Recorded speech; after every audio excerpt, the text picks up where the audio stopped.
Hi friends. അപ്പോൾ ലോക്ക്ഡൗണിൻ്റെ അവസാനമൊക്കെ ആയപ്പോൾ ഒന്ന് മുട്ടയൊക്കെ അടിച്ചാണ്. പിന്നെ നമ്മളെ കഴിഞ്ഞ വീഡിയോ നമ്മൾ ഒരു കോഴിയുടെ ഒരു വീഡിയോ ആയിരുന്നു. കുറച്ചായി വീഡിയോ ഇട്ടിട്ട്, നോമ്പിന് വേറെ വീഡിയോ ഒന്നും എടുത്തിട്ടുണ്ടായിരുന്നില്ല. അപ്പോൾ ഇനി കുറച്ച് റെസിപ്പി വീഡിയോകളാണ് ഉദ്ദേശിക്കുന്നത്. സംഭവം നിങ്ങൾക്ക് മനസ്സിലായിട്ടുണ്ടാവില്ല, പുറത്ത് പോകാൻ പറ്റാത്ത സ്ഥിതിയാണ്. ഇന്ന് ബീഫാണ്. ബീഫിന് ഒരു നാടൻ രീതിയിലുള്ളൊരു വരട്ടും, അതുകൂടാണ്ട് നല്ല നാടൻ ചോറും കുമ്പളങ്ങ കറിയും പപ്പടമൊക്കെ കൂട്ടിയിട്ടുള്ളൊരു തട്ടും. അപ്പോൾ നമുക്ക് വീഡിയോയിൽ കിടക്കാം. കമോൺ. അപ്പോൾ അതേ 1.5 കിലോ ബീഫുണ്ട്. അത്യാവശ്യം ഈ ഒരു വലുപ്പത്തിലുള്ള കഷ്ണങ്ങളാക്കി വെച്ചിട്ടുണ്ട്. വീട്ടിലൊക്കെ നമ്മൾ വെക്കുമ്പോൾ ഇതിനും ചെറുതാക്കൂല കാക്ക. അപ്പോൾ ഇന്നും കാക്കേനെയാണ് നമ്മുടെ മെയിൻ ഷെഫ്. കാക്കാനായിട്ട് തന്നെ വെപ്പിക്കാം. കാക്ക ഒരു നാടൻ രീതിയിലുള്ളൊരു ബീഫ് വെച്ചുതരാമെന്ന് പറഞ്ഞിട്ട് കുറേ ദിവസമായി. അപ്പോൾ എന്നാൽ തുടങ്ങിയല്ലേ. ഒരു ചെറിയ ഉരുളി അതിലേക്കാണ് വെച്ചിട്ടുള്ളത്. ഇനി ഇതിൽ എന്തൊക്കെയുണ്ട്? ഇതെന്താ? 2 തക്കാളി, 3 തക്കാളി, 3 തക്കാളി, ഒരു 4-5 പച്ചമുളക്, അതൊക്കെ ഇപ്പോൾ വേണം. 2 ഉള്ളി അരിഞ്ഞുണ്ട്, നീളത്തിൽ അരിഞ്ഞാണ്. ഇതെല്ലാം കൂടെ ഉള്ളി. മഞ്ഞപ്പൊടി അല്ല കേട്ടോ, ശരിക്കും നമ്മൾ മഞ്ഞൾ പൊടിപ്പിച്ച് തന്നെയാണ്. മഞ്ഞൾപ്പൊടി, മുളക് പൊടികൾ ഇട്ടോ.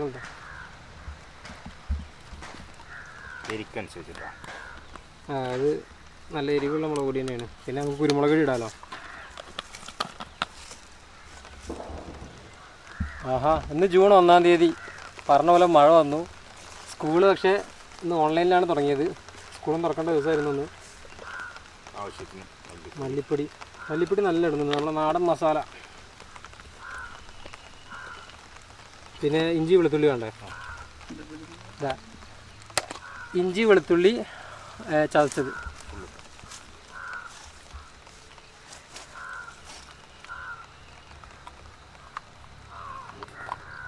ഗരം മസാല പൊടിച്ചത്. പിന്നെ ആവശ്യത്തിന് ഉപ്പും. ഇതിൽ കുറച്ച് ഉലുവയും കുരുമുളകും ഉണ്ട് കേട്ടോ. കുരുമുളക് പൊടിച്ചതല്ല, പൊടിച്ച് നമുക്ക് വേറെ ഇടാം. ഇതിങ്ങനെ ഇടയ്ക്ക് ഓരോ കുരുമുളക് കടിക്കുമ്പോൾ രസം ഉണ്ടാവില്ല, അതിന് വേണ്ടി. ആവശ്യത്തിന് ഉപ്പിട്ടു.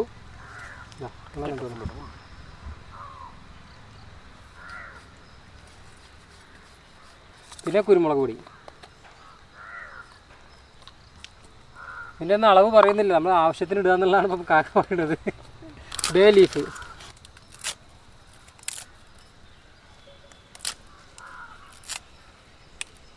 അപ്പം ഇനി നന്നായി മിക്സ് ചെയ്യുക. കൈ കൊണ്ട് തന്നെ മിക്സ് ചെയ്യാം.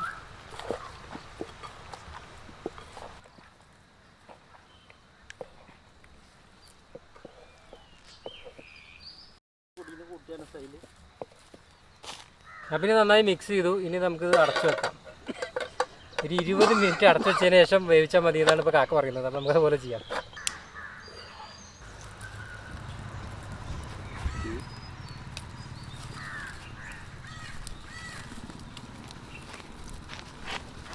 അപ്പോൾ ബീഫ് ഇപ്പോൾ അത്യാവശ്യം മസാല പിടിക്കാൻ വെച്ചു. ഇനി നമുക്ക് അടുപ്പത്ത് വെക്കാം. അടുപ്പ് ഇതാ ഇവിടെ ഒരു അടുപ്പ് സെറ്റാക്കിയിട്ടുണ്ട്. ആഹാ, ചൂടായിട്ടുണ്ട്.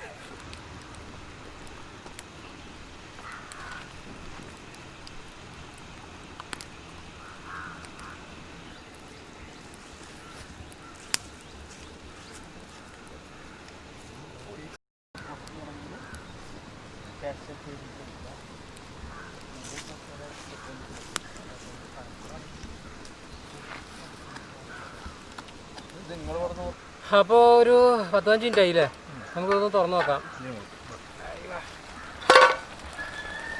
ആഹാ, നല്ല തിളക്കുന്നുണ്ട്. തീ ഓവറായിട്ട് തീയൊന്നുമില്ല, ഒരു പാകത്തിനുള്ള തീ ഇങ്ങനെ കൊടുത്തുകൊണ്ടിരിക്കുക. ആഹാ, ഉപ്പ് മുളക് നോക്കിയത്.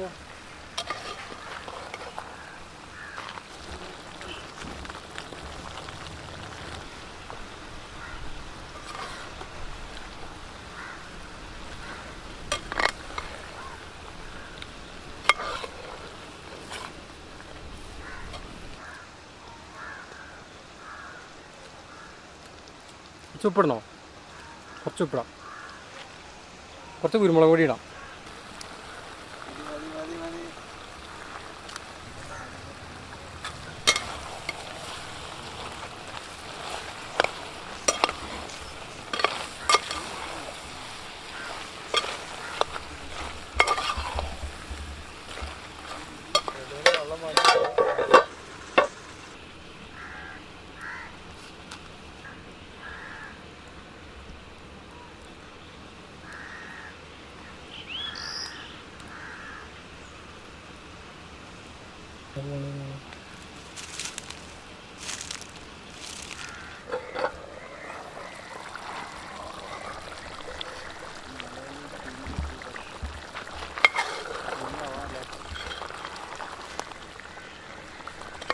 അപ്പോൾ ഏകദേശം ഒരു അരമണിക്കൂറിലധികമായി.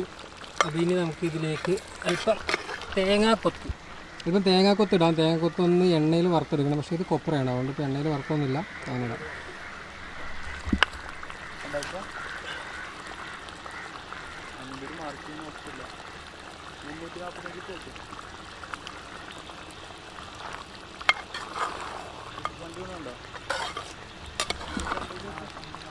ഇത് ആവശ്യത്തിന് വേഗിനനുസരിച്ച് കുറച്ച് വെള്ളം കൂടെ ഇങ്ങനെ ഒഴിച്ചു കൊടുക്കുന്നുണ്ട്. കാരണം വേഗം കുറച്ച് സമയം എടുക്കുന്നുണ്ട്. അപ്പോൾ ഇനി ഒന്നുകൂടി അടച്ചു വെക്കാം.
അപ്പോൾ ചോറും ബീഫും എല്ലാം റെഡിയായി. അപ്പോൾ ഞങ്ങൾ തയ്യാറ്, നമ്മുടെ സ്ഥിരം ടീം കിബ ടീം, പിന്നെ മെയിൻ ഷെഫില്ലാണ്ട് എന്ത് തീറ്റ. അപ്പോൾ നമുക്കൊന്ന് തുടങ്ങാം. ബീഫ് കിബ തുടങ്ങി, കിബ കഴിക്ക്. ബീഫ് നല്ല വരണ്ട് സെറ്റായിട്ടുണ്ട്, കഴിച്ചോട്ടെ.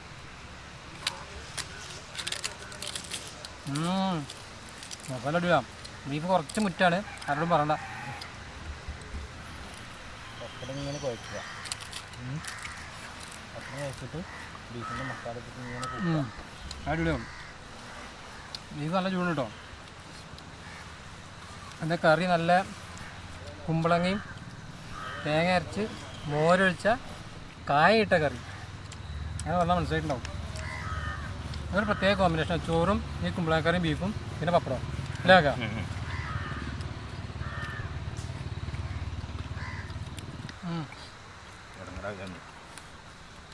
വേണ്ട, ബീഫ് കുറച്ച് മുട്ട ഞങ്ങൾ ബീഫ് വാങ്ങിയുള്ള പിഴവാണ്, കുഴപ്പമില്ല. പക്ഷെ എന്നാലും എൻ്റെ മസാല കാരണം ബീഫിനെ വിടാൻ തോന്നുന്നില്ലല്ലേ. മസാല മസാല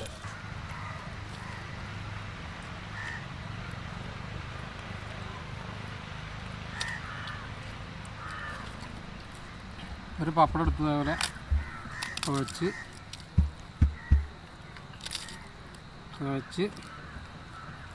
ഈ കുമ്പളങ്ങക്കറിയും കൂട്ടി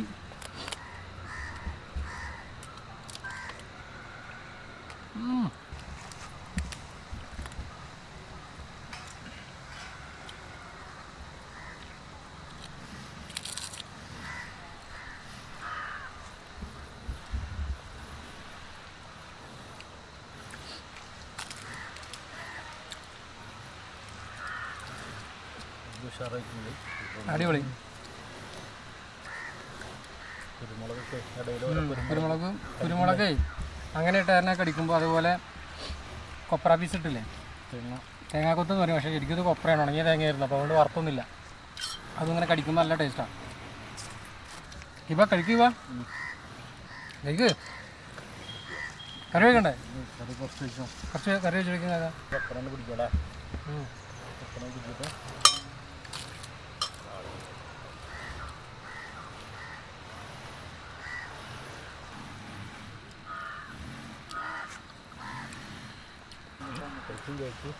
അപ്പോൾ നമ്മുടെ ഈ ബീഫും നാടൻ ചോറുമുള്ള ഈ വീഡിയോ നിങ്ങൾക്ക് ഇഷ്ടപ്പെട്ടു എന്ന് കരുതുന്നു. ഇഷ്ടപ്പെട്ടെങ്കിൽ നിങ്ങളെ ഫ്രണ്ട്സിന് ഷെയർ ചെയ്ത് കൊടുക്കുക, അഭിപ്രായങ്ങളൊക്കെ താഴെ കമൻറ്റ് ചെയ്യുക.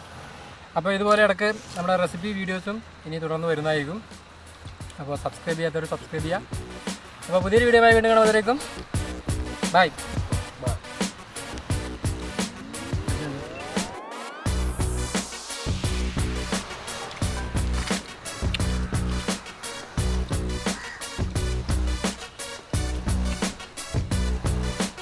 നല്ല രസമാണ് എല്ലാം. അഭിപ്രായം പറഞ്ഞിടയ്ക്ക്